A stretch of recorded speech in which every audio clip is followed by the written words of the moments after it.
السلام علیکم، live with عادل شاہ کے ساتھ میں ہوں آپ کا میزبان۔ تحریک انصاف کا لانگ مارچ اعلان کے دوسرے روز ہی پارٹی کے اندر جو ہے اختلافات کا شکار ہو گیا ہے۔ کہا جا رہا ہے کہ پارٹی کی سینئر قیادت 24 نومبر کو احتجاج کی کال سے خوش نہیں۔ پارٹی کی سینئر قیادت نے آپس میں اس معاملے پر تبادلہ خیال کیا اور آئندہ چند روز میں عمران خان سے ملاقات کر کے انہیں احتجاج کی کال واپس لینے پر آمادہ کیا جائے گا۔ سینئر قیادت کے مطابق 24 نومبر کی تاریخ کا اعلان جلد بازی میں کیا گیا۔ اس میں انہیں بہت سے مسائل کا سامنا ہے۔ لانگ مارچ کی تیاریوں کے سلسلے میں بانی پی ٹی آئی کی اہلیہ نے پارٹی قیادت اور اراکین اسمبلی کو پشاور طلب کر لیا ہے۔ ذرائع کے مطابق بشرا بی بی اجلاس میں عمران خان کا خصوصی پیغام بھی پہنچائیں گی، جہاں ایک جانب پی ٹی آئی کی تیاریاں جاری ہیں۔ تحریک انصاف کے 24 نومبر کو لانگ مارچ کے اعلان نے ایک بار پھر شہر اقتدار کے باسیوں کے لیے بھی مشکلات آلریڈی شروع کر دی ہیں۔ لانگ مارچ کے اعلان کا سنتے ہی اسلام آباد کے رہائشی راستوں کے بندش، امن و امان کی بگڑتی صورتحال اور بچوں کی تعلیمی سال کے مزید انہیں کئی دن ضائع ہونے کی فکر ستانے لگی ہے۔ ماضی میں بھی یہی دیکھا گیا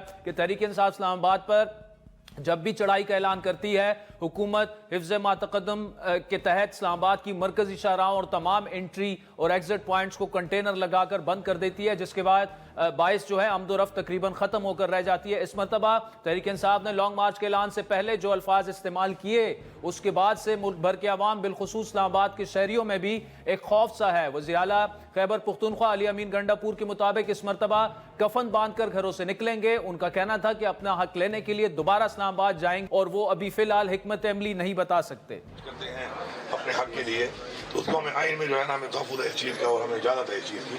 اس پہ زیادتی کرتے ہیں کہ بار بار راستے روک کر اور یہ شیلنگ کرتے ہیں، تشدد کرتے ہیں، ربر بلیٹ استعمال کرتے ہیں، خندقیں کھودتے ہیں، اور یہ جو ایک طریقہ ہے غلط ہے۔ ایک جمہوری ملک کے اندر جب آئین میں ہمیں ایک حق دیا گیا ہے تو اس کے اوپر جو ہے اس طرح کی رکاوٹیں ڈالنا، کارروائیاں کرنا جو ہے وہ پاکستان کے آئین کے خلاف ہے۔ حکومت نے بھی تحریک انصاف کے احتجاج کو روکنے کے لیے حکمت عملی تیار کرنا شروع کر دی ہے۔ حکومت کی جانب سے اس مرتبہ کسی بھی قسم کے انتشار کی صورت میں سخت ایکشن لینے کی تیاریاں ہو رہی ہیں۔ گزشتہ روز لائیو ود عادل شاہ میں گفتگو کرتے ہوئے وفاقی وزیر صنعت و پیداوار رانا تنویر حسین کا کیا کہنا تھا حکومتی حکمت عملی کے حوالے سے، ذرا سنیے۔ کیا آپ احتجاج کی اجازت دیں گے یا کچھ اور سوچ رکھا ہے آپ نے؟ اسٹریٹجی کیا ہوگی گورنمنٹ کی؟ ان کا مسئلہ ہے کہ ان کی نیت کیا ہے، کس طرح وہ اس کی اسٹریٹجی بناتے ہیں یا کیا کام کرتے ہیں۔ اگر انہوں نے کوئی تخریب کاری کی یا یوزر جو ان کا ہوتا ہے انتشار پھیلایا یا کوئی ایسا کام کیا جو آئین اور قانون کے دائرے میں نہیں ہے، یا چڑھائی کی بات کی کہ ہم اسلام آباد کو ہم نے فتح کرنا ہے، تو نیچرلی پھر لا ول ٹیک اٹس اون کورس، اور پھر آپ کو پتہ ہی ہے لا اینڈ آرڈر کو بحال کرنا تو گورنمنٹ کی ذمہ داری ہے۔ حکومت کی اہم اتحادی پیپلز پارٹی نے بھی تحریک انصاف کے لانگ مارچ کے اعلان کو غیر سنجیدہ قرار دیا ہے۔ پیپلز پارٹی کے رہنما وزیر اطلاعات سندھ شرجیل انعام میمن کے مطابق بانی پی ٹی آئی کی کال کو لوگوں نے سنجیدہ لینا بھی چھوڑ دیا ہے۔ ان کی کال پر کوئی گھر سے باہر بھی نہیں نکلے گا۔ یرغمال کوشش کر رہے ہیں یا ملک کو دھمکانے کی کوشش کر رہے ہیں کہ آپ 24 تاریخ کو پھر جو ہے ملک میں یہ کریں گے، اور آپ لوگوں کو ایک دفعہ نہیں، اور آپ نے ایک بات نوٹ کی ہوگی، اب لوگوں نے عمران خان کی کال کو ایک کان سے سن رہے ہیں، دوسرے کان سے نکال رہے ہیں، کیونکہ آپ نے کتنے بیانات عمران خان صاحب کے دیکھے جس میں انہوں نے کہا کہ لوگ نکلیں باہر، پورے ملک سے لوگ باہر نکلے، لوگ نہیں نکل رہے۔ پی ٹی آئی نے لانگ مارچ کے لیے 4 مطالبات سامنے رکھے ہیں، جس میں 26ویں آئینی ترمیم کا فوری خاتمہ، جمہوریت اور آئین کی بحالی، مینڈیٹ کی واپسی اور تمام بے گناہ سیاسی قیدیوں کی رہائی شامل ہے۔ ایک جانب پی ٹی آئی پابند سلاسل قیادت اور کارکنان کی رہائی کے لیے لانگ مارچ کر رہی ہے، دوسری جانب پارٹی قیادت نے نو منتخب امریکی صدر ڈونلڈ ٹرمپ سے بھی امیدیں لگائی ہوئی ہیں۔ گزشتہ روز لائیو ود عادل شاہ میں گفتگو کرتے ہوئے تحریک انصاف کے سینئر رہنما لطیف کھوسہ کا ایک دفعہ پھر کہنا تھا کہ بانی پی ٹی آئی کی رہائی نومبر میں ہوگی اور امریکی صدر اس میں اپنا کردار ادا کریں گے۔ وہ اب بھی اپنے سابقہ بیان پر قائم ہیں۔ کیا وہ عمران خان کی رہائی میں بھی آپ کو کردار ادا کرتے نظر آئیں گے اسی نومبر میں؟ دیکھیں 100% نظر آئیں گے، کیونکہ ڈیموکریٹس نے ڈونلڈ لو کے ذریعے عمران خان کو مخلصی کر کے فارغ کروایا، ڈونلڈ لو کے ذریعے۔ اب ڈونلڈ ٹرمپ تو خود جو ہے اقتدار میں ہے، اور ڈونلڈ ٹرمپ یقیناً یہی چاہتا ہے کہ پریزرویشنسٹ ہو، اپنے ملک کی، اپنی عوام کی، اپنی جمہوریت کی، رول آف لا، اپنے آئین کی بالادستی کے لیے وہ محدود رہنا چاہتا ہے۔ بانی پی ٹی آئی کی رہائی کے حوالے سے شہر اقتدار میں گزشتہ ہفتے ایک بات یہ بھی گردش کر رہی تھی کہ جے یو آئی کے سربراہ مولانا فضل الرحمان اڈیالہ جیل میں بانی پی ٹی آئی سے ملاقات کریں گے، ان کی رہائی کے لیے کردار ادا کریں گے، لیکن مولانا صاحب نے اس قسم کی تمام خبروں کی तरदीद कर दी है। अमेरिका को इस बात की इजाज़त दे सकता हूँ कि वो मेरे मुल्क में मुदाखलत करे, न मैं अमेरिका की सियासत में मुदाखलत करना चाहता हूँ। वह है कि मैं किसी सियासतदान के जेल में कैद करने के हक में नहीं, लेकिन ये कि उसमें मेरा कोई किरदार होगा, ऐसा अभी कोई मसला नहीं। 24 नवंबर का लॉन्ग मार्च क्या रुख इख्तियार करेगा, इसके हवाले से कुछ भी कहना कबल अज़ वक्त है, लेकिन तेजी से इस्तेकाम की जानिब मईशत और शहर इक़्तिदार में मुख्तलिफ प्रोग्राम्स में आलमी रहनुमाओं की आमद ने दुनिया में पाकिस्तान का जो इमेज बनाया है, इस पर यकीनन इस तरह के एहतजाज असरअंदाज होते हैं। तमाम मामलात पर गुफ्तगू करने के लिए हमें ज्वाइन किया है नून लीग के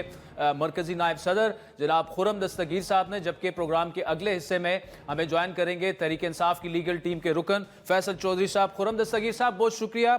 एक दफ़ा फिर लॉन्ग मार्च का ऐलान हो चुका है और इस दफ़ा ऐलान के साथ ये कहा गया है कि सर पर कफन बांधकर हम निकलेंगे। ऑल्दो पीटीआई के अंदर इस एहतजाज की कॉल पर भी इख्तिलाफात ऐसे हैं कि वो ये समझते हैं कि अभी हमारी तैयारी पूरी नहीं है, लेकिन हुकूमत क्या सोच रही है, क्या कर रही है, और क्या ये लॉन्ग मार्च जब शुरू होगा इसकी इजाजत दी जाएगी या शुरू से ही इसकी इजाजत ही नहीं दी जाएगी? बहुत शुक्रिया आदिल। सबसे पहले तो यूं मालूम होता है कि ये कफन नहीं, अमरीकी झंडे सर पर बांध कर आएंगे। जो उनका ये ख्याल है कि नौमुंतखब सदर जिन्होंने कुछ 2.25 महीने के बाद अभी हलफ उठाना है, वो अभी से उनके हक में जो है वो नारे लगाने शुरू कर देंगे।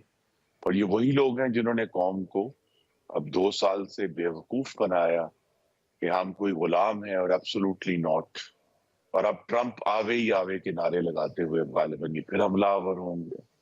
तो ये तो इनका जो स्टैंस है, वो उसकी जो खोखलापन है और जो उसकी मुनाफिकत है, वो सबके सामने खुलकर सामने आ गई।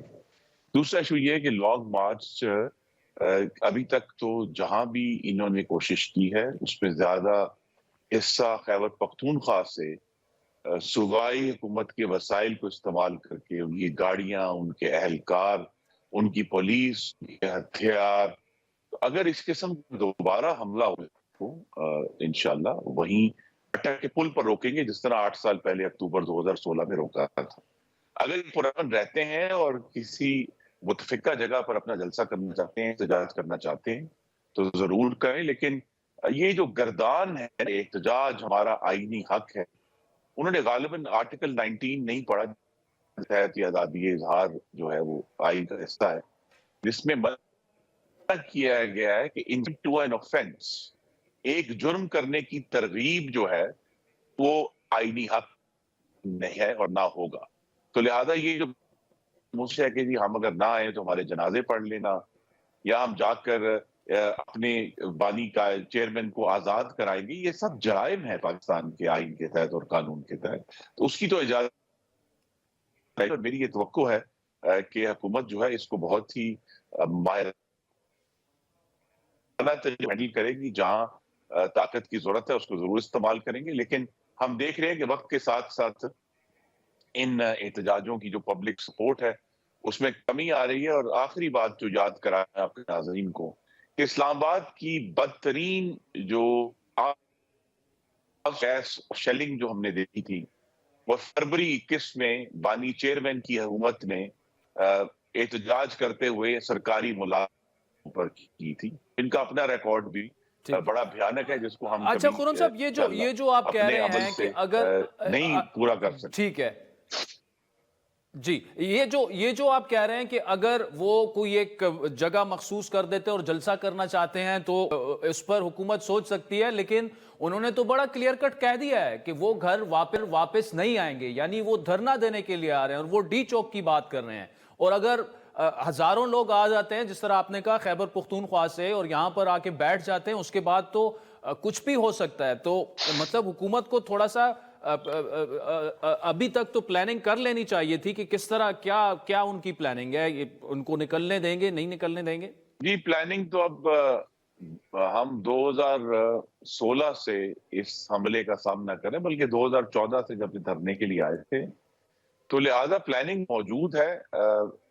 आदिल ये भी मामला याद में रखना चाहिए कि सिर्फ एहतजाज करने वाले के हकूक नहीं है, वो सब लोग पाकिस्तानी हमारे भाई और बहनें और बच्चे जो इर्द गिर्द रहते हैं एहतजाज के, उनके भी हकूक है, उनका भी हक है कि उनका کاروبار، روزگار، تعلیم، صحت، دوسرے معاملات ان تک وہ پہنچے اور ان کو امن و امان سے جو ہے وہ سر انجام دیں.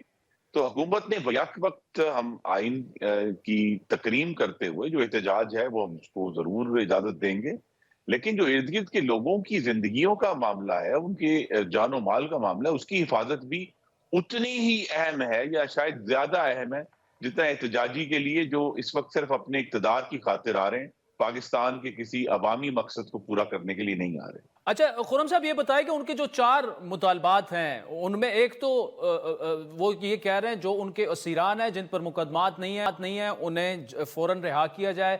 پھر جو وہ یہ کہہ رہے ہیں کہ جناب آپ نے ہمارا مینڈیٹ چوری کیا ہے، مینڈیٹ واپس کریں. اس کا مطلب کہ وہ یہ کہہ رہے ہیں کہ آپ کی حکومت گھر چلی جائے اور اس کے بعد یہ احتجاج ختم ہوگا. تو ان چاروں میں سے کوئی ایسا مطالبہ ہے جس پر حکومت عمل کرنے کے لیے تیار ہے؟ جی صرف ایک کے اوپر کچھ گفتگو ہو سکتی ہے اور وہ یہ ہے کہ جن اس وقت جو لوگ حراست میں ہیں اور ان پر کوئی ثبوت اور شواہد نہیں ہے، ان کو رہا کرنے کا کوئی ٹائم ٹیبل اس پر ضرور بات ہو سکتی ہے. اور اگر جن پر ثبوت اور شواہد ہیں کہ انہوں نے ایک مسلح سازش کے تحت پاکستان کی ریاست پر حملہ کیا، وہ تو حراست میں رہیں گے، لیکن جن پر کوئی ثبوت اور شواہد نہیں ہے ابھی تک ان کو رہا کرنے کا ٹائم ٹیبل ضرور دیا جا سکتا ہے. ٹھیک. اچھا سر آخر میں بتائیے گا وی پی این پر پابندی لگ چکی ہے اور بلاول بھٹو صاحب بھی گلہ کر رہے ہیں کہ جی ہم سے پوچھا ہی نہیں گیا. تو ایک تو پہلے ہی ٹویٹر پر پابندی ہے، سوشل میڈیا کی مختلف ویب سائٹ لوگ وی پی این کے ذریعے اس کو ایکسیس کرتے تھے، اب وی پی این پر بھی پابندی لگا دی گئی ہے. تو ایسے کیا حالات ہیں جس کی وجہ سے سوشل میڈیا پر جو ہے ایک تو پابندی ہے اور پھر ابھی وی پی این پہ بھی لگ گئی ہے؟ جی اس کی جو ٹیکنیکل وجوہات ہیں وہ تو کابینہ کے اراکین یا ان کے اسپوکس پرسن بہتر بتا سکتے ہیں، لیکن پاکستان میں جس طرح مستقل طور پہ آپ دیکھ رہے ہیں کہ ابھی کوئٹہ میں بڑی بھیانک دہشت گردی ہوئی پچھلے ہفتے، اس سے پہلے ماستونگ میں 8 پاکستانی شہری جو ہیں وہ شہید ہوئے، اور ایک لمبی لسٹ ہے بلوچستان اور خیبر پختونخوا میں دہشت گردی کی. تو اس کو سامنے رکھ کر ہی یہ اقدامات اٹھائے جا رہے ہیں، لیکن اس کی جو میں نے کہا ٹیکنیکل وجوہات جو ہیں وی پی این آن ہے یا نہیں آن ہے، وہ تو وزارت جو آئی ٹی ہے اس کے اراکین یا کمیونیکیشنز کے لوگ بہتر بتا سکتے ہیں. ٹھیک. اور سر آخر میں آئی ایم ایف کا وفد یہاں پہ ہے. کل یوسف نظر صاحب یہ بتا رہے تھے کہ مطلب اتنا جلدی ان کو نہیں آنا چاہیے تھا، ان کا یہ جو دورہ ہے کچھ لگ رہا ہے کہ شاید پاکستان پر دباؤ جو ہے بڑھایا جائے گا. نارملی سال میں تو 2 دفعہ ریویو کے لیے آتے ہیں. آپ کیسے دیکھ رہے ہیں ان کے دورے کو؟ جی میں یہ دیکھ رہا ہوں کہ وہ اس میں جو اگر کوئی تشویش ہے وہ یہ نہیں ہے کہ ریونیوز کا کوئی ایشو ہے، زیادہ تشویش ہم سب کو ہماری تو امید ہے اور توقع ہے تشویش سے زیادہ کہ حکومت جو معیشت کی جو اسٹرکچرل ریفارم ہے، جو بنیادی اصلاحات ہیں، اس پر اب آگے بڑھے گی. اب جبکہ بہت سارے جو سیاسی چیلنج تھے ان سے حکومت نمٹ چکی ہے، قانون سازی بھی ہو چکی ہے، اب فوراً وقت ہے کہ اس پر فوکس کیا جائے، کیونکہ یہی جو بنیادی اصلاحات ہیں جس میں سرکاری اداروں کی ری اسٹرکچرنگ ہے، کچھ کی پرائیویٹائزیشن ہے، یہ بے حد ضروری ہے پاکستان کی معیشت کو، اور خاص طور پہ جو سرکاری معاملات ہیں، مالی ایشوز جو ہیں ان کو وائبل کرنے کے لیے اب یہ سال بڑا اہم ہے کہ ہم اس میں پیش رفت کریں. تو اگر اس پر حکومت ایک واضح پیش رفت کرتی ہے، ابھی پرائیویٹائزیشن کمیشن نے تو پی آئی اے کی جو ایک ہی بڈ رہ گئی تھی اس کو مسترد کیا، لیکن پی آئی اے کا پروسیس جو ہے وہ فوری طور پر دوبارہ چلایا جائے اور شفاف طریقے سے چلا کر اگر ایک ٹرانزیکشن کمپلیٹ ہوتی ہے تو اس سے بیرونی دنیا میں اور مارکیٹس میں اور آئی ایم ایف کے لیے بھی ایک اطمینان کا باعث ہوگا کہ حکومت پاکستان اپنے جو کمٹمنٹس ہیں ان کو پورا کر رہی ہے. اور یہ اب ایسے وقت میں جبکہ باقی دنیا کی طرف سے پاکستان کو اب براہ راست امداد ملنے کے امکانات کم ہو رہے ہیں اور پوری دنیا کا یہی تقاضا ہے کہ یہاں سرمایہ کاری ہو پاکستان میں، تو اس کو بھی محفوظ کرنے کے لیے اور اس کو منافع بخش بنانے کے لیے اسٹرکچرل ریفارم اب بے حد ضروری ہو گیا. اور یہی توقع ہے کہ اب جو مالی سال میں باقی مہینے رہ گئے ہیں ان میں اس کے اوپر تیزی سے پیش رفت کی جائے گی. खुरम दस्तगीर साहब, thank you so much for joining us. नाज़रीन, वक्त तो चाहता है एक ब्रेक का। तहरीक इंसाफ के रहनुमा लीगल टीम के रुकन फैसल चौधरी हमें ज्वाइन करेंगे हमारे साथ।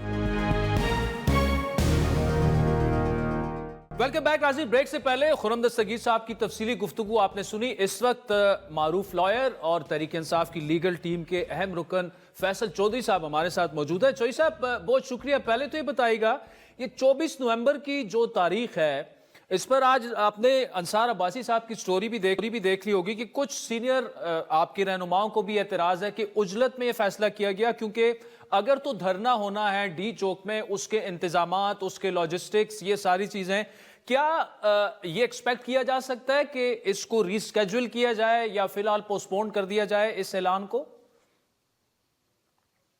हरगिज नहीं जी। आज फिर इमरान खान साहब ने इसको जो है दोबारा रीट्रेट किया है और उन्होंने इस बात का बिल्कुल आदा दिया है और बड़ा क्लियर कट मैसेज है कि जो भी MNA MPA टिकट होल्डर या पार्टी का अहदेदार, लीडरशिप खासकर, अगर जो है इसमें कोताही करेंगे तो वो फिर पाकिस्तान तहरीक इंसाफ के रास्ते उनसे जुदा हो जाएंगे और वो पार्टी में मजीद उनको जो अकोमोडेट नहीं किया जाएगा। और बड़ा लाउड एंड क्लियर मैसेज है कि वहाँ पाकिस्तान के PTI के अलावा पाकिस्तान के मुख्तलिफ शोबाजात ज़िंदगी से ताल्लुक़ रखने वाले अफराद, चाहे वो वकला हों, चाहे साफ़ी हों, चाहे वो डॉक्टर्स हों, ट्रेडर्स हों, किसान हों, सबको इस मार्च में जो है वो धरने में शमूलियत की दावत जो है वो दी जाती है। और इमरान खान साहब जो हैं आज बिल्कुल डिटरमिन्ड थे, पुरज़म थे और हर तरह से वो तैयार हैं। चौधरी साहब, मुझे ये बताइएगा कि स्ट्रैटेजी आपकी क्या ये होगी कि हर शहर में एहतजाज होगा, या ये होगी कि इस्लामाबाद की तरफ मुल्क के पूरे शहरों से लॉन्ग मार्च करने लोग पहुंचेंगे? देखिए सर, जो अंदिया खान साहब ने दिया है उसके मुताबिक इस्लामाबाद जो है वो मरकज़ है और इस्लामाबाद में ही इकट्ठे होना है और इस्लामाबाद में ही पूरे जो मुल्क तूल और से जो काफिले आएंगे वो इस्लामाबाद में ही इकट्ठे होंगे और अपने 4 अहदाफ की तकमील तक जो है इस्लामाबाद में सिट इन किया जाएगा। उन 4 अहदाफ में जो सबसे पहले है, जो स्टोलन मैंडेट है उसको वापस करना है, 26वीं आईनी तरमीम को रोल बैक करना है, आइन और जमहूरियत को मुकम्मल तौर पे उसकी असल शक्ल में बहाल करना है, और जो हमारे कारकुनान और रहनुमा नाजायज़ तौर पे पिछले कई महीनों से जो है वो कैद हैं, तो कई सालों 1.5 साल से ज़्यादा हो गया है, और उन सब की रिहाई जो है, ये 4 अहदाफ हैं। ठीक, अच्छा, इसमें वैसे इंटरेस्टिंगली इमरान खान साहब का नाम शामिल तो नहीं है, रिहाई उनकी, लेकिन क्या उनकी रिहाई जो है वो भी एक मुतालबा होगा कि उन्हें भी रिहा किया जाए? उनकी रिहाई के बगैर तो ये जो सारी तहरीक है या एहतजाज है ये मुकम्मल ही नहीं होगा। ये बिल्कुल दुरुस्त बात है कि उन्होंने खुद अपनी रिहाई की बात नहीं की, लेकिन पार्टी और पार्टी का हर कारकुन पाकिस्तानी और हर पाकिस्तानी शहरी जो है उसको पता है कि इमरान खान के खिलाफ जो है एक सियासी परसिक्यूशन है, सियासी पॉलिटिकली मोटिवेटेड केसेस हैं, तो कानूनी तौर पे तो है नहीं। लिहाजा उनकी रिहाई जो है वो कानून की भी डिमांड है और इंसाफ की भी डिमांड है, और इमरान खान साहब को बिल्कुल वापस आके सियासत में हिस्सा लेने का पूरा हक हासिल है, और हमारी ये डिमांड होगी कि वो अपने अवाम में वापस आएँ और जो सियासत है उसको अपने रिज्यूम करें, और जो लीगल बैटल है वो अदालतों में लड़ते जाएगी, वो तो फिर उसके एक और अच्छा चौधरी साहब, दूसरा ये बताएगा, जो अली अमीन साहब ने ये स्टेटमेंट दी कि सर पर कफन बांध कर निकलेंगे और घर में बता दिया कि हम वापस नहीं आएंगे, हमारे जनाजे पढ़वा दिए जाएं, व्हाट डज दैट रिफ्लेक्ट? मतलब कि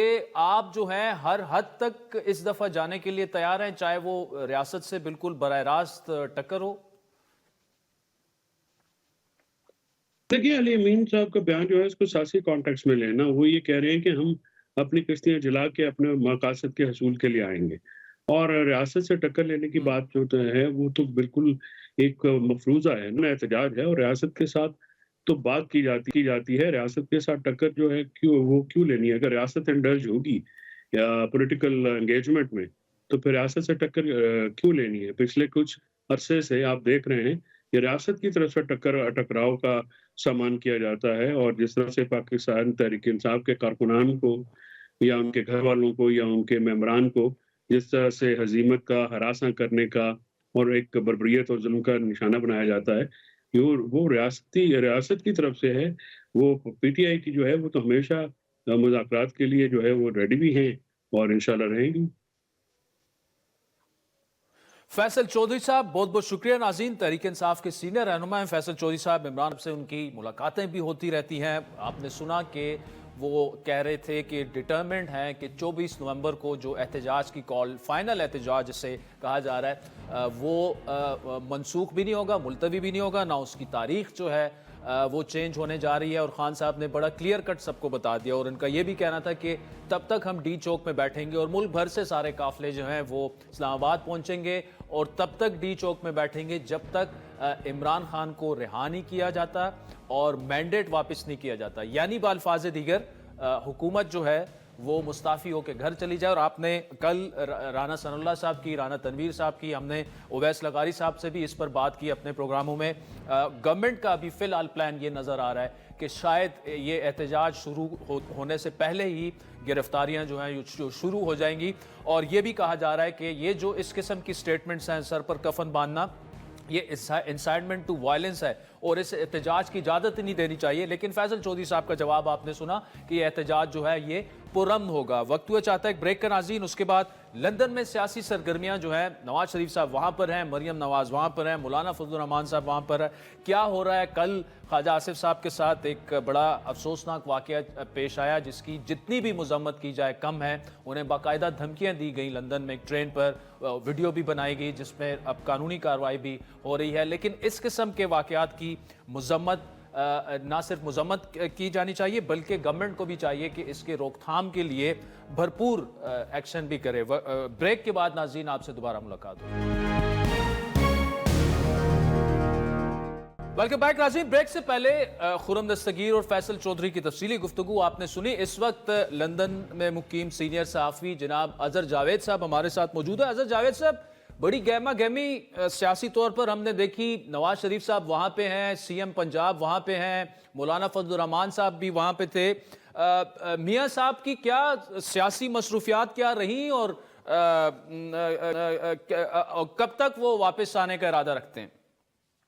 जी बहुत शुक्रिया आदिल साहब। बिल्कुल, लंदन एक दफा फिर पुराने लंदन के मंजर पेश कर रहा है। जब आपको भी याद होगा, यहाँ पर सियासत जो है पाकिस्तानी, उसके फैसले भी हुआ करते थे और सरगर्मियां भी होती थी। अब एक छोटी सी झलक हमें नजर आई। जो साबिक वजीर आजम है नवाज शरीफ साहब, वो यहाँ पर अपने जाती जो एक दौरा उसके लिए आए थे, यहाँ पे चंद दिन क्याम भी किया, फिर अमेरिका गए, फिर वापस आए, फिर स्विट्जरलैंड गए, फिर वापस आए। तो उनकी सियासी मसरूफियात ज्यादातर अपनी पार्टी के लोगों के साथ मुलाकातें रही हैं। अमेरिका में भी उन्होंने मुलाकातें की, जिनेवा में भी की, और कल एक बड़ा शो उन्होंने लंदन में लगाया जहां उन्होंने मुस्लिम लीग नून का एक वर्कर्स कन्वेंशन, जिसमें तकरीबन 100 के करीब मुस्लिम लीग नून बरतानिया के लोग मौजूद थे, जिसको नौ मुंतखब सदर है बरतानिया के एसन डार ने ऑर्गेनाइज किया था। तो उसमें आए और बड़ा खुल के बोले और बड़े अरसे के बाद उनको हमने सुना और उन्होंने एक बार फिर अपनी तोपों का जो रुख है वो अदलिया की तरफ किया। और उन्होंने खासतौर पर जो उनके खिलाफ फैसले हुए और खासतौर पर उन्होंने रेफरेंस जो दिया वो जस्टिस जो रिटायर्ड है साकिब निसार साहब और जो जस्टिस जादुल हसन साहब का भी नाम तो नहीं लिया, लेकिन बात वो उन्हीं की कर रहे। तो एक दफा फिर उन्होंने कहा कि अगर उनको ना हटाया जाता तो पाकिस्तान तरक्की कर रहा। तो मेरा ख्याल है कि जो नवाज शरीफ साहब है वो आहिस्ता आहिस्ता अपनी सियासत और की तरफ वापसी कर रहे हैं। अभी जो उनका पीछे बिहाइंड द सीन एक किरदार चल रहा है, मुझे लग रहा है कि पाकिस्तान वापसी के बाद वो किरदार तब्दील होगा। और जिस तरह वजीर आला मरियम नवाज शरीफ साहिबा कल उन्होंने अपने साथ बिठा के उनसे भी बात करवाई जब वो पहुंचे जिनेवा से वापस, उस वक्त भी उन्होंने खुसूसी तौर पर वजीर आला पंजाब मरियम नवाज शरीफ को कहा कि आप भी इनसे भी बात करें। तो मेरा ख्याल है कि एक सियासत, एक नया रुख पंजाब की हद तक ये जरूर करेगी कि एक एक्टिविटी नजर आएगी। और जहां तक वापसी का सवाल है, नवाज शरीफ साहब ने आज वापस आना था, मरियम नवाज शरीफ साहिबा ने भी, लेकिन अब ये पता चला कि वो कल पाकिस्तान वापस रवाना होंगे, दोनों नवाज शरीफ साहब भी और मरियम नवाज शरीफ साहिबा भी। अच्छा अजहर साहब, एक और हमने एक ऐसा वाकया देखा जिसकी जितनी भी मजम्मत की जाए कम है। वजीर दिफा ख्वाजा आसिफ साहब सीनियर सियासतदान हैं, उनके साथ जो ट्रेन पर मतलब बाकायदा उनको धमकियां दी गई और अभी सुनने में ये आ रहा है कि शायद कानूनी कार्रवाई भी हो रही है, क्योंकि ये वाकयात जो हैं इसका जब तक रास्ता नहीं रोका जाएगा तो क्या ये वाकया हुआ क्या था और अब क्या कानूनी कार्रवाई हो रही है? देखिए जी, ये वाकयात से अगर आपने देखें कि तसलसल के साथ हो रहे हैं, मरियम औरंगजेब साहबा के साथ भी ये वाकया हुआ, फिर जो हिना मलक एक MP हैं उनके साथ भी ये वाकया हो चुका है और इस तरह के वाकयात होते रहे हैं। लेकिन इस जो ख्वाजा आसिफ साहब के साथ वाकया पेश आया वो 11 तारीख का, 11 नवंबर का, वो वेस्ट लंदन जा रहे थे ट्रेन में, और आपको पता है यहाँ पर ट्रेन सबसे आसान तरीका ट्रेवल करने का, और वैसे भी ख्वाजा आसिफ साहब बहुत ही सादा आदमी है, और उन्होंने ये जो ट्रिप है, इवन इस ट्रिप की उन्होंने इतला पाकिस्तान हाई कमीशन को भी नहीं दी थी, वो अपने खर्चे पे, अपने जाती तौर पे यहाँ पर रह रहे थे। तो अगर आप देखें तो वो जो वाकया पेश आया उसमें एक जो शख्स है उन्होंने उनको धमकियां भी दी और बड़ी एक बदतमीजी की सिचुएशन जो है वो हमें नजर आई। यही वाकया कल फिर जो है अगर शाम को देखें तो इस तरह के आदिल साहब 10 के करीब गिनती के लोग हैं और वो सारे पाकिस्तान का इमेज जो है वो खराब कर रहे हैं। सारे ओवरसीज पाकिस्तानी ऐसे नहीं है, मैं अपने पाकिस्तानी भाइयों के साथ मुआजरत के साथ कहता हूं, ये 10 के करीब ऐसे लोग हैं जिन्होंने यहाँ पर सोशल मीडिया पर फेम हासिल करने के लिए और अपने वेस्टेड इंटरेस्ट के लिए इन लोगों ने ये तमाशा यहाँ पे रचा रखा है।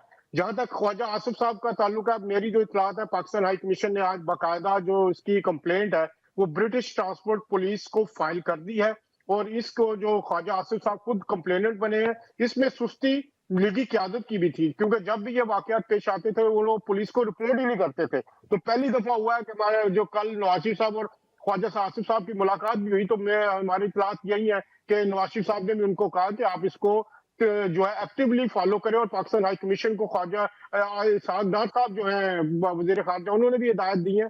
तो पाकिस्तान हाई कमीशन इस पे जो है वो आज उन्होंने अमल दरामद किया, और मेरी इतलात के मुताबिक ब्रिटिश ट्रांसपोर्ट पुलिस को इसके इतला कर दी गई है, कंप्लेंट कर दी गई, और वो शख्स, क्योंकि यहाँ पर ट्रेन के अंदर CCTV कैमरास नस्ब होते हैं, तो वो शख्स ट्रेस भी हो जाएगा, और उम्मीद यही है कि सजा भी मिलेगी उसको। ठीक, तो अजहर जावेद साहब, मौलाना फजल रहमान साहब वापस आ गए हैं लंदन से, और उनकी क्या एक्टिविटीज रही वहां पे? जी, मौलाना साहब भी जो है वो भी अपने एक जाती दौरे पे थे। उन्होंने ज्यादातर अपनी जो पार्टी के लोग हैं, JUI के लोग हैं, मुख्तलिफ मजहबी हल्के हैं, उनके साथ मुलाकातें की, लंदन में रुके, फिर नॉर्थ ऑफ इंग्लैंड में उनका ज्यादातर टाइम गुजरा। वो कल यहाँ लंदन आए थे और उन्होंने ईस्ट लंदन मॉस्क में कल उनका दौरा किया, और आपने वो मीडिया टॉक भी उनकी देखी होगी। कल मीडिया के साथ उनकी वाहिद इंटरेक्शन वही थी जिसमें उन्होंने अपना जो मौक़िफ़ रखा और ख्वाजा आसिफ साहब पर होने वाले हमले की भी उन्होंने मजम्मत की। तो मेरी इतलात के मुताबिक आज उनकी वापस रवानगी थी, और मेरा ख्याल है वो पाकिस्तान वापस रवाना हो रहे होंगे। लेकिन इस सारी सूरत हाल में हम ये देख रहे हैं कि आने वाले दिनों में जो खास तौर पे जो काजी फायद ईसा साहब वाला मामला है उसको लेके जो यहाँ पर ओवरसीज पाकिस्तानी जो इन मुजाहरों में शरीक रहे हैं, 156 लोगों की और एक लिस्ट आ रही है जिसमें इनकी जो इस मुजाहरों में शिरकत करते रहे हैं और नाजेबा लफाज इस्तेमाल करते रहे हैं, उनकी मेरी इतलात के मुताबिक उनकी जायदादें जो पाकिस्तान में उनको भी सीज करने का जो अमल शुरू किया जा रहा है। उसके अलावा उनके पासपोर्ट कैंसिल करने के लिए, ID कार्ड कैंसिल करने के लिए, तो बड़ी देर के बाद हुकूमत पाकिस्तान जागी है, और मेरा ख्याल है मोहसिन नकवी साहब वजीर दाखिला जो है इस पे काम कर रहे हैं, और वजीर खारजा और वो भी इस पे ऑन बोर्ड, और वजीर आजम की हदायत पर ये सारी चीजें आइंदा इस तरह के वाकयात को रोकने के लिए किया जा रहा है। अजहर जावेद साहब लंदन से हमारे साथ मौजूद थे, बहुत बहुत शुक्रिया। नाज़रीन, तो चाहता है एक ब्रेक का, जिसके बाद मुल्क भर में खुसूसन पंजाब, लाहौर, मुल्तान, इवन इस्लामाबाद और पेशावर तक जो स्मॉग की सिचुएशन है और उससे जो बीमारियां फैल रही हैं, वो कौन सी खतरनाक बीमारियां और कैसे उससे बचा जा सकता है, डॉक्टर शाज़ली मंजूर साहब हमें ब्रेक के बाद ज्वाइन करेंगे। वेलकम बैक नाज़रीन। पाकिस्तान समेत जनूबी एशिया के मुख्तलिफ ममालिक में आजकल स्मॉग का जिक्र आम है, और ये भी माहौलियाती आलूदगी का ही शाखसाना है। स्मॉग की सूरत हाल मौसम सरमा में शिद्दत इख्तियार कर जाती है, लेकिन दर हकीकत ये वो आलूदगी है जो सारा साल फिजा में मौजूद रहती है। पाकिस्तान में रवां बरस भी मौसम सरमा का आगाज होते ही स्मॉग ने डेरे डाल लिए हैं। सूबे पंजाब के दारुल हुकूमत लाहौर में गुज़श्ता कई हफ्तों में फिजाई आलूदगी की वजह से पैदा होने वाली स्मॉग की मिकदार इंतहाई खतरनाक सतह पर पहुंच चुकी है। दुनिया के आलूदा तरीन शहरों की फहरिस्त में लाहौर आज भी पहले नंबर पर ही रहा। माहौलियात की आलमी वेबसाइट के मुताबिक फिजाई आलूदगी के लिहाज से लाहौर आज पहले, दिल्ली दूसरे और ढाका तीसरे नंबर पर है। आलूदा तरीन शहरों में लाहौर का एयर क्वालिटी इंडेक्स 1591 रिकॉर्ड किया गया। अमेरिकी एनवायरमेंटल प्रोटेक्शन एजेंसी के मुताबिक एयर क्वालिटी इंडेक्स का 50 तक होना जो है وہ صحت مند فضا کی نشاندہی کرتا ہے اور 300 سے اوپر اگر یہ انڈیکس چلا جائے تو وہ فضا کو زہریلا بنا دیتا ہے. اس کی وجوہات پر بات کریں تو پنجاب اربن یونٹ کی حالیہ رپورٹ کے مطابق صوبے میں دھواں چھوڑنے والی گاڑیاں فضائی آلودگی پھیلانے میں سب سے آگے ہیں. شعبہ ٹرانسپورٹ کا فضائی آلودگی پھیلانے میں 83% کردار ہے. رپورٹ کے مطابق صنعتی سرگرمیاں دوسرے نمبر پر ہیں. فضائی آلودگی پھیلانے میں ان کا حصہ 9% ہے. عمومی رائے کے برخلاف فضائی آلودگی پھیلانے میں زرعی جو فضلہ ہے, جو فصلیں جو جلائی جاتی ہیں چاول کی, اس کا کردار صرف 3.9% ہے اور کچرا جلانے کا حصہ 3.6% ہے. اسی رپورٹ کے مطابق کمرشل عمارتوں کی سرگرمیوں کا فضائی آلودگی میں کردار 14.14% ہے, جبکہ گھریلو سرگرمیاں جو ہیں 1% فضائی آلودگی میں حصہ ڈالتی ہیں. لیکن ماہرین کے مطابق اعداد و شمار اس سے مختلف ہے. پاکستان پر ہونے والی تحقیق کے مطابق پاکستان میں 43% فضائی آلودگی ٹرانسپورٹ کے شعبے سے آتی ہے, جبکہ 20 سے 30% فضائی آلودگی انڈسٹریل سیکٹر سے آتی ہے. رواں ہفتے کے اوائل میں سابق وزیر مملکت برائے ماحولیات ملک امین اسلم نے لائیو ود عادل شاہ زیب میں گفتگو کرتے ہوئے کہا تھا کہ ہم مائی خودکشی کی طرف جا رہے ہیں. پنجاب حکومت اسموگ پر قابو پانے کے لیے اقدامات تو کر رہی ہے لیکن اس کے نتائج تاحال سامنے نہیں آ سکے. پنجاب میں حکام نے اسموگ سے متاثرہ اضلاع میں اسکول جو ہیں وہ نومبر کے وسط تک بند کر دیے ہیں. اس کے علاوہ 17 نومبر تک پارکوں اور جو چڑیا گھر ہیں, کھیل کے میدان ہیں اور تفریحی مقامات ہیں, وہاں جانے پر پابندی لگا دی گئی ہے. صوبائی حکومت نے لاہور میں ماسک جو ہے پہننا وہ لازمی قرار دیا ہے, جبکہ 50% ملازمین کو شہر میں گرین لاک ڈاؤن کے حصے کے طور پر گھر سے کام کرنا لازمی قرار دیا ہے. ریسٹورنٹس میں فلٹر کے بغیر باربیکیو کرنے پر پابندی, جبکہ مختلف مقامات پر فضائی آلودگی جہاں زیادہ ہے وہاں رکشہ, چنگچی رکشے جو ہیں, بڑی گاڑیاں ہیں, موٹر سائیکلیں ہیں, ان کی پارکنگ پر پابندی عائد کر دی گئی ہے. حکومت کا گرین لاک ڈاؤن بھی لاہور کو تاحال اسموگ کے جال سے نہیں نکال سکا. یہ اسموگ انسانی صحت بلکہ جو جانور ہیں, پرندے ہیں, ان کے لیے بھی انتہائی مضر ہے. لاہور اور اس کے 1 کروڑ 30 لاکھ رہائشی گزشتہ ایک ہفتے سے اس تکلیف سے گزر رہے ہیں. نہ صرف لاہور بلکہ ملتان اور اسلام آباد اور پشاور میں بھی سچویشن جو ہے تقریباً اسی طرح ہے. نزلہ, کھانسی, گلا خراب ہونا, سانس کی تکلیف, آنکھوں کی جلن, یہ وہ ظاہری علامات ہیں جو اسموگ کے باعث ہر عمر کے شخص کو بری طرح متاثر کر رہے ہیں. جبکہ اسموگ انسانی صحت کو ایسے نقصانات بھی پہنچاتی ہے جو بظاہر فوری طور پر نظر نہیں آتے لیکن وہ کسی بھی شخص کو موذی مرض میں مبتلا کر سکتے ہیں, جیسے کہ پھیپھڑوں کا خراب ہونا یا کینسر جیسی بیماریاں ہیں. اس سے متاثرہ افراد کی زندگی کئی سال تک کم ہو سکتی ہے. گزشتہ روز وفاقی وزیر برائے منصوبہ بندی احسن اقبال نے پریس کانفرنس کرتے ہوئے کہا کہ اسموگ سے 2.5 لاکھ جو قبل از وقت اموات اور تقریباً 9% GDP جو ہے وہ متاثر ہو سکتی ہے. جو اسموگ ہے جس میں تقریباً ایک اندازے کے مطابق 2.5 لاکھ قریب پری میچور اموات کا شکار ہو جائیں گے, اور معاشی ایمرجنسی بھی ہے چونکہ تقریباً 9% GDP کا ہمارا اس سے متاثر ہو سکتا ہے, جو کہ تقریباً $30 ارب کے قریب بنتا ہے. اسموگ کے انسانی صحت پر اثرات اور اس سے کیسے محفوظ رہا جا سکتا ہے, اس پر بات کریں گے. ہمارے ساتھ موجود ہیں ممتاز پلمونالوجسٹ ڈاکٹر شاذلی منظور صاحب. ڈاکٹر صاحب, thank you so much for joining اس. یہ بتائیے گا کہ یہ جو سچویشن اسموگ سے بن گئی ہے, ایک تو کون سی بیماریاں ایسی ہیں جو کہ ایک تو ہمیں مطلب پھیپھڑوں کی, سانس کی, گلے خراب ہو رہے ہیں, ایک تو اس میں فریکوینسی میں کتنا آپ اضافہ ہوتا آپ نے دیکھا پیشنٹس کا, اور اس کے علاوہ ایسی انویزیبل بیماریاں کون سی ہیں جن میں موضوع بیماریاں بھی ہیں وہ لگ سکتی ہیں اور کیا احتیاط کرنا چاہیے؟ جی السلام علیکم, شکریہ عادل. اچھا, بس یہ جو آپ نے جس طرح بتایا تو اسموگ کا سب کو پتہ ہے کہ ایک مین میڈ اوزون لیئر ہم بنا لیتے ہیں جس میں پولوشن جو ہے وہ ایک جا کے اوپر کھڑی ہو جاتی ہے اور ہم اس میں سانس لیتے ہیں. اس میں مختلف کیمیکلز ہوتے ہیں اور پولوشن کے پارٹیکلز ہوتے ہیں, اور جہاں تک آپ کو پتہ ہے وہ گاڑیوں کا دھواں ہے, باقی جو ہم لیفٹ اوور جو فصلوں کی برن کرتے ہیں اس موسم میں جو ہو رہا تھا پنجاب کی سائڈ میں, باقی علاقوں میں جو خاص طور پہ چاول کی فصل ہے.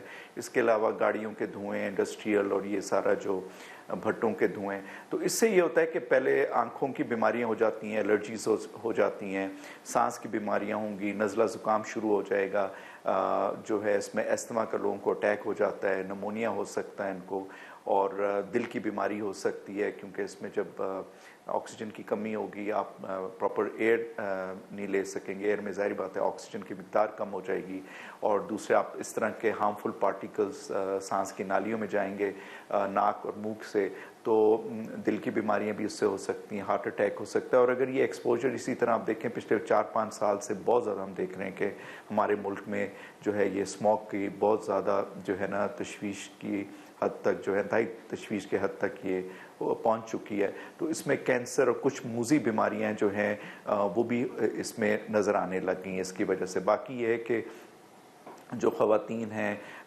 خاص طور پہ جو پریگننٹ خواتین ہیں اس میں لو برتھ ریٹس دیکھے جا رہے ہیں، پیدائش کے بعد ان میں بیماریاں بچوں میں منتقل ہو رہی ہیں اس پولوشن کی وجہ سے۔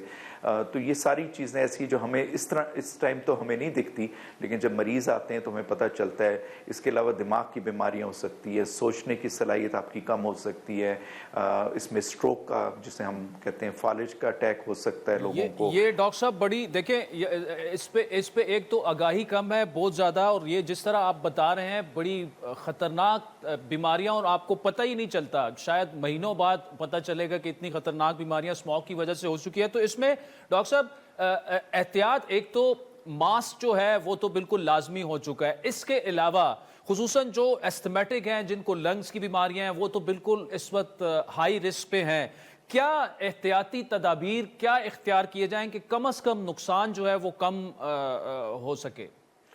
جی آپ نے جیسے ذکر کیا کہ میں اس کو مریض سے پوچھتے ہیں، میں نے کہا جس طرح آپ نے کووڈ میں اپنے آپ کو احتیاطی تدابیر آپ نے رکھی ہیں، آپ کو سمجھیں کہ یہ اسی طرح کی احتیاطی تدابیر رکھنی ہے، آپ نے گھروں میں انڈور رہنا ہے، ضرورت کے وقت آپ لوگوں نے باہر نکلنا ہے، گاڑی میں بیٹھیں جائیں آپ جو ہے اپنا یا جو بھی مینز آف ٹرانسپورٹ ہیں اس میں بیٹھ کے اتریں اور اپنا کام کر کے واپس آئیں، فضول باہر پھرنے کی کوئی ضرورت نہیں ہے۔ مطلب جس طرح وہ لوگ ہوتا ہے شاپنگ کے لیے نکلتے ہیں، بازاروں میں پھرتے ہیں، تو ضرورت کے لیے آپ باہر نکلیں۔ اس کے علاوہ یہ کہ آپ ماسک پہنیں، منہ ہاتھ اور آنکھیں خاص طرح واش کریں جب آپ باہر سے آئیں، اور جو ہے جن کو سانس کی بیماریاں ہیں اگر خدا نخواستہ ان کو کوئی مسئلہ ہو رہا ہے تو فوراً جو ہے وہ ڈاکٹر کے ساتھ ملیں، ان سے رجوع کریں، اور جو دل کے بیمار مریض ہیں، شوگر ہے، بلڈ پریشر کے مریض ہیں، ان کو چاہیے کہ وہ زیادہ ٹائم انڈور گزاریں۔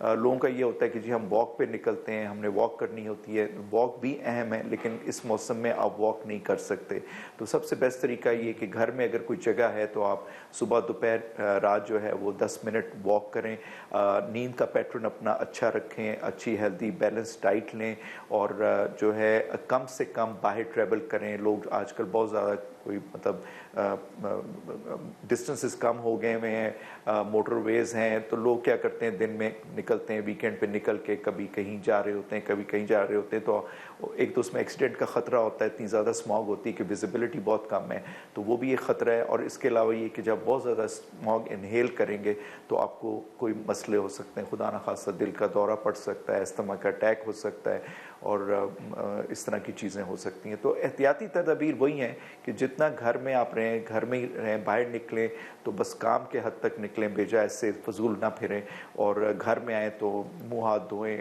آنکھیں دھوئیں، ہاتھ دھوئیں، تاکہ وہ چیز آپ کے جو آپ لے کے آ رہے ہیں وہ جو ہے اس میں ختم ہو جائے۔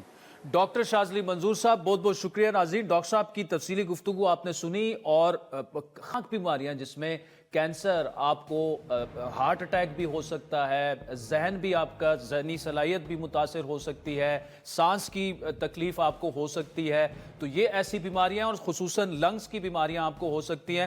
تو جتنا زیادہ آپ گھر میں رہیں، انڈور رہیں، وہ سب سے بیسٹ ہے۔ اور دوسرا ماسک جو ہے وہ مسٹ ہے، جس طرح ڈاکٹر صاحب نے کہا کہ جو کووڈ میں احتیاطی تدابیر برتی جا رہی تھی جس میں ماسک جو تھا وہ لازمی تھا، سینیٹائزر کا آپ استعمال کریں، خصوصاً بچوں کو بھی آپ ماسک پہنائیں، اور انڈور رہیں، یعنی بلا ضرورت گھر سے باہر نہ نکلے۔ تو آج کے پروگرام پر فیڈ بیک ضرور دیجیے گا، ہمارا ٹویٹر ہینڈل ہے @عادل شاذیب۔ اجازت دیجیے، خدا حافظ۔